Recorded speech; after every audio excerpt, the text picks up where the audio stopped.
चौपाई क्या थी? चौपाई थी बिनु सत्संग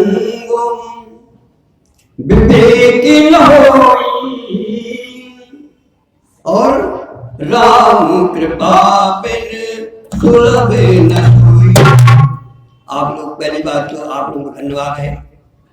क्यों? इसलिए कि जब भगवान की महती कृपा होती है और हम आपके ऊपर भगवान की कृपा न होती तो हम आप यहाँ आते नहीं। इसलिए चौपाई के अनुसार बिनु सत्संग विवेक न होई और राम कृपा बिन, इसका मतलब है कि आज हमें राम की कृपा प्राप्त हो रही है।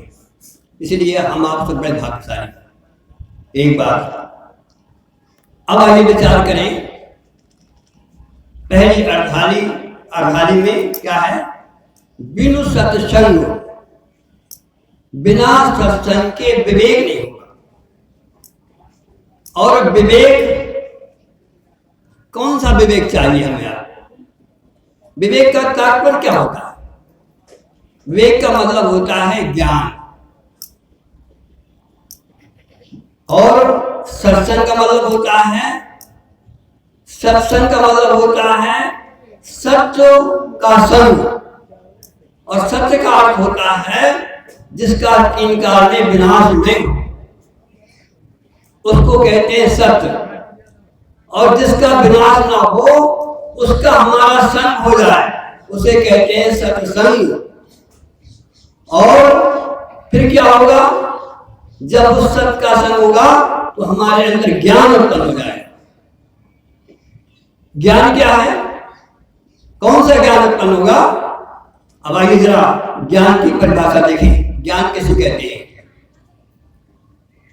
ये रामचरितमानस में गोस्वामी लिखते हैं ज्ञान की परिभाषा, और श्री राघवेंद्र सरकार के मुखारबिंद से मुक्त हो रहा है।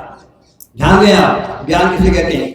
ज्ञान मान जाए कहू नाही, सारे अहंकार जहां गल जाए, सारी सृष्टि जहां गल जाए, और जो न गले उसका ज्ञान हो जाए, इसका नाम है ज्ञान। ज्ञान मान जहां एक होगा, सारे मान जिस समय हमारे घट जाएंगे, नष्ट हो जाएंगे, इसके बाद जो बचेगा वो है ज्ञान। और वो क्या होगा? ज्ञान मान ओम ओम, लाइट तो है, लाइट नहीं गई, ओम ओम ओम, लाइट नहीं गई।